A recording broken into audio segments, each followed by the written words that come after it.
All right, we got our guest. Let me agree. do a read and we'll bring in Heidi Watney to help us talk some Guardians ahead of some tonight's blood game pressure medicine for against Jay. the Cardinals. But today's episode of the Ultimate Cleveland Sports Show is brought to you by Epicor. Every team knows the value of hard work, of taking pride in what you build, and practicing every detail to get the best results. But no one player, no matter how amazing, can do it all alone.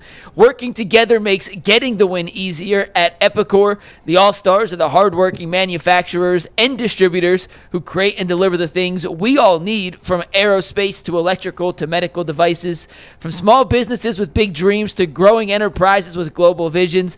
We'll equip you with the right tools to move forward, think ahead, and lead the way, because as the clock ticks down, you need to make the most out of every hardworking minute.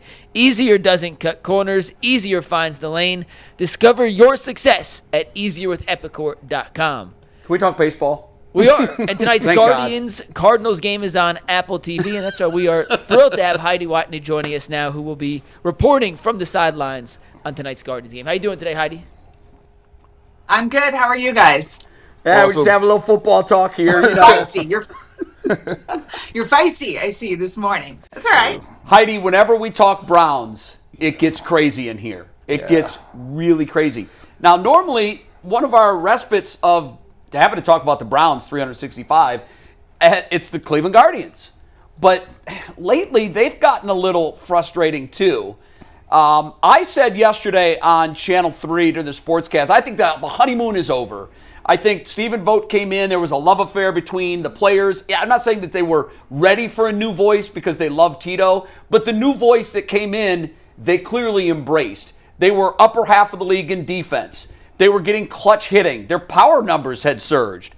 It seems like over the offseason, all of that momentum went away. They're hovering at about 500. What's your take on what's happened from the Guardians last year, who were just a couple of wins from playing in a World Series, to a team now that is probably looking like they might be lining up to be sellers at the deadline instead of buyers? Yeah, well, it's interesting. The offense just it's been hard to come by in Cleveland for a number of years now. They've really been bolstered by their pitching, their bullpen. Last year, best bullpen in the league. This year, they've regressed a little bit, but they're still very, very good. But offense is just, they've got Jose Ramirez and not a lot else in terms of offense. Stephen Kwan can set the table sometimes, but that's just not enough, especially when you've got a division where, Minnesota knows how to hit. Detroit has just been one of the best teams in baseball this year. They're putting it together on all fronts. So it's tough. It's a tough road. And I kind of agree with your assessment. There's always going to be, when a guy comes in that's as beloved as Stephen Vogt to take over the team, there's always going to be, some excitement, some energy, some adrenaline from that. And that can maybe cool off in year two. But I wouldn't necessarily say this is Stephen Vogt's problem. I think it's really just an offense problem. I mean, you can't get shut out and be one of the bottom teams in scoring in baseball and succeed. True. Yeah, that's surely Heidi, true. how do you? I always ask the people that come on and we talk about the Guardians. How do you make sense of the fact that the Guardians seem to be able to develop pitchers out of nowhere, get guys, rehabilitate them? Boyd comes to mind. Some of the guys that they've got in here, but it seems like they can't develop any power, any hitters, any consistent offense. What do you make it out of a team that is able to do certain things on one side, but on the other side, it's like, what are we doing in the farm system? Yeah, that's very interesting because obviously they've got something with a pitching factory that they're able to identify what they want and then turn that into major league talent. And as you say, develop the pitchers. That's been for years with Cleveland. And there's been a number of different people that have come and gone in the organization as well. But they haven't been able to get the offense going. And a lot of times it's really one or the other with a lot of clubs. A club will be really good at developing, and this goes back to even like with Theo Epstein. They'll be really good at developing hitters, right? The Cubs when Theo was there, or the Red Sox, and then they're going to go external to sign free agents to solidify their pitching because they're not as strong as that. A club can focus on one aspect, and then the other aspect they accentuate with free agency. The problem is Cleveland hasn't been spending in free agency. Yeah, that so is if the you're problem. really good at developing Yeah, if you're really good at developing one aspect of the game, you're gonna have to go outside and bring in people from the outside, unless you're like Tampa Bay and have some sort of magic potion that just seems to continue to turn out offense and defense. The Rays have really turned it up lately. And Cleveland's been able to get enough out of their offense in the past, but this year I just don't think they just don't have it. I mean, they traded the entire right side of their infield, and Santana's actually been decent for them, but it's just, they need more. They need more offensively than what they have. I just don't see them as a playoff team. And then, what are they going to do? Are they going to sell? They're just Not much to uh, sell. they're There's not not much to completely sell. out of it. No, They're still in the wild card race right now, but Yeah, they are, but it's so tough. is everybody else in the American League. Going into yesterday, Yeah.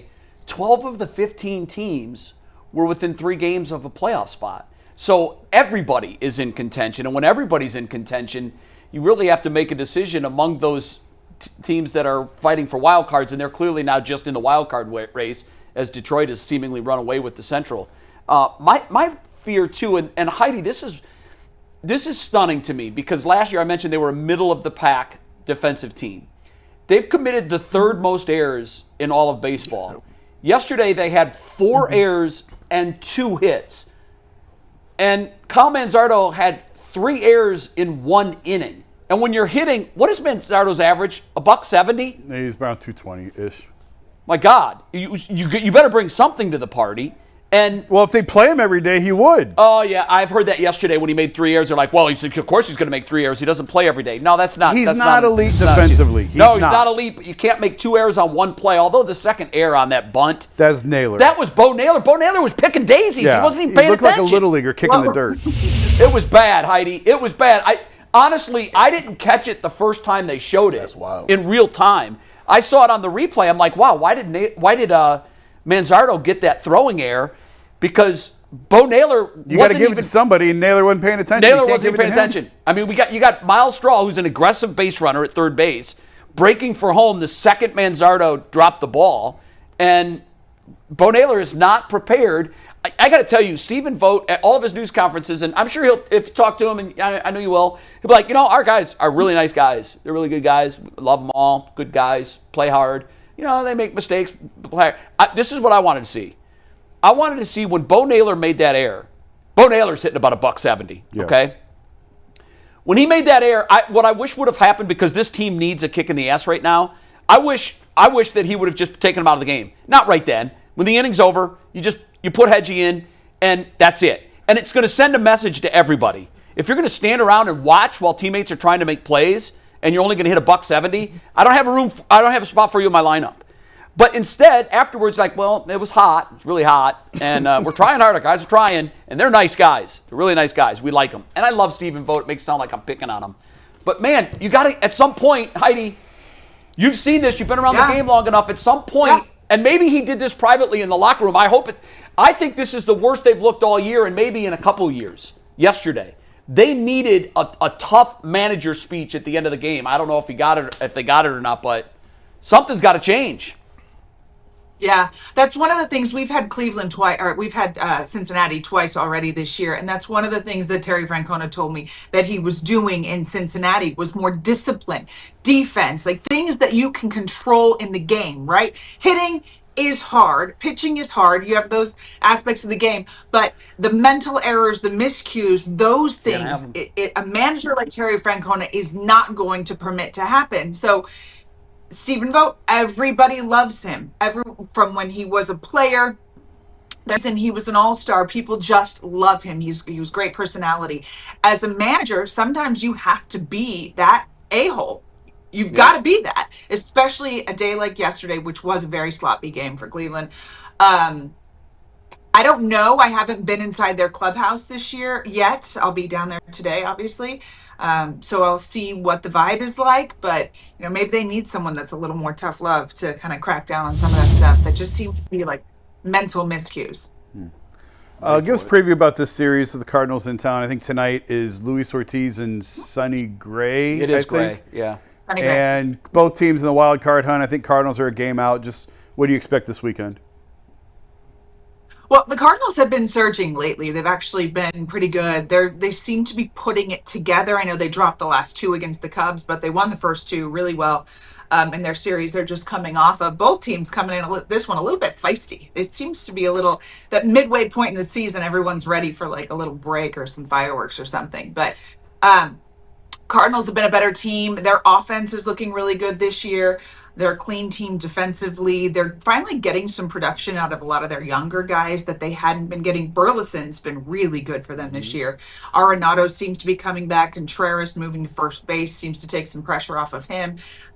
They've got a really great story with Ponzo, one of their backup catchers. So, and then Sonny Gray is Sonny Gray. He's been consistent for them. He's been good. He's been better at home than on the road. So might catch a break there. It's interesting. His stats are far worse on the road than they are at home. But he's a good guy. He's also struggled against Cleveland over the course of his career for some reason. But I think it'll be a great matchup. I think right now, like if you're just looking at these teams coming in, the Cardinals have the edge in terms of talent and ability and the way that they're performing right now as a team. But, that's why they play the games. I like your point about both teams being a little bit feisty right now. Yesterday, the Guards Jays, they obviously when you hit Vlad was unintentional in my mind. Bybee, why is Bybee going to throw at him there? And I think he even said, I wasn't trying to hit you. Then they, of course, have to extract their revenge, and they hit our best player, our whole entire offensive part of the lineup. And, when you get hit in the hand, he's had some hand issues. That's, I think, why he was a little extra sensitive about it. And I saw the Cubs at the end of at the end of their game. I think, was it Contreras who was barking at the other teams? There were some words that were exchanged. You would never predict fireworks in the first game of a series between teams that don't have a history. But yesterday, the Guards' blood pressure was up, and the Cards' blood pressure was up. Who knows? I mean, it could carry over into something tonight. I'll be watching for it. Anyone goes high and tight, they're going to be on edge, right? Well, Contreras was barking because he got hit in the hand. He did. And he broke a couple bones last year by a hit by pitch. So he said after the game, that's why he was so feisty, is he had that experience last year where breaks a couple bones, misses time. He doesn't want that to happen again. And it's his former team. So he's a very emotionally charged guy anyway. So it doesn't take a lot to light that powder keg. But yeah, he was feisty. So yeah, if someone goes up and in or someone gets hit tonight, I just think these teams are a little bit on edge, but that's what you want from your team. You want that fight. You want that dog, especially as we're a couple weeks from the All-Star break. Players can kind of taste it, right? They can taste that little bit of a reset in the season, but it happens just after the midway point. And I think teams just kind of go into July a little bit on edge.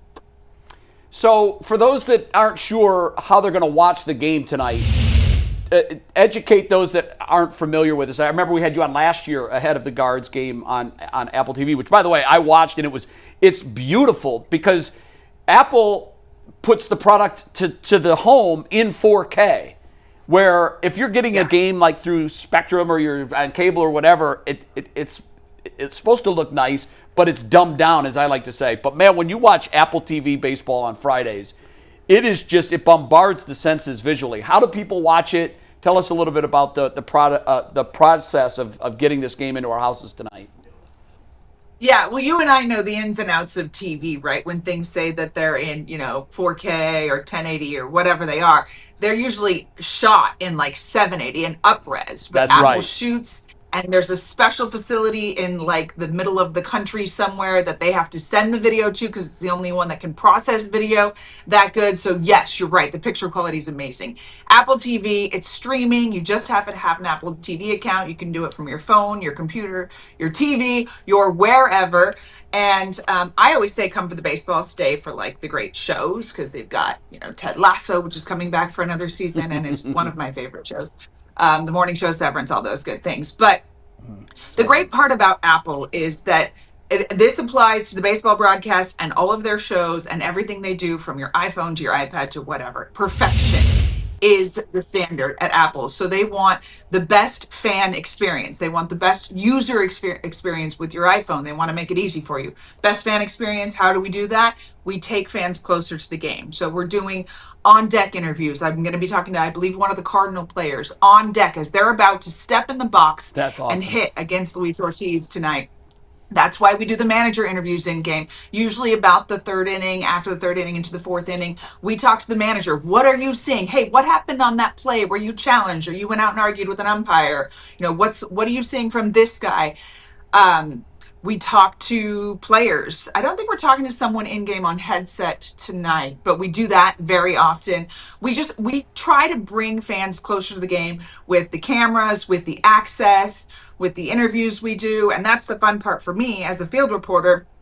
My favorite part are the interviews I get to do and getting to bring fans into the mindset of what these players and managers are thinking about in game. So maybe we'll talk to Stephen Vogt about, some of the stuff going on with the team defensively. But I hope you do. And it is a good watch. Game. It's fun to watch the games on Apple TV. You guys do an incredible job. And that's the whole idea, is to bring fans closer to the game. I know that some people don't really love it, but I love in the All-Star game when they do those in-game player interviews where they have earpieces and they're talking to the broadcasters while the play is going on. It's wild. I don't think we'll ever get there in regular season games, but I don't know. Maybe if you guys have done something like that, it's fun to watch. Oh, we've done it. We've done it quite a bit. I love it. Great. We had That's great. First game of the year, we had Francisco Lindor mic'd up at shortstop. He had 2 of the 3 putouts in the inning. I saw that. You hear him grunting, you hear him talking to his teammates, you hear, he goes between English and Spanish so seamlessly. I'm so jealous of his bilingual, just how great he is and all that. But he's playing a premium defensive position and talking to us on the broadcast, and it really is great TV. We will never push someone to do it that's not comfortable with it. We ask, and we kind of get a feel by talking to PR and managers and players who is more comfortable with it, because we want to make it a good show. We don't want to cause a problem, defensive miscue or anything like that. But when it works, it's beautiful television. Yeah, it really is. Frankie's the best guy to do it with, too, just because of his personality and how much he loves to play the game. And when pitchers are talking, I think they've done that in an All-Star game a couple of years ago. Yeah. One of the relievers, I think, was mic'd up. I couldn't watch enough of it, and if they did that in every game, I would never miss. Because I love, he's saying, I think I'm gonna give him a cutter here. I'm gonna change his eye level here. It just really takes you into the thought process. And the chess match that is between every pitcher and hitter during the game. Heidi, thank you for your time. Enjoy Cleveland while you're here, and give the Guards a win tonight. They need it in a big way. They need it. Hopefully no rain tonight. Thanks, Yeah, guys. I know.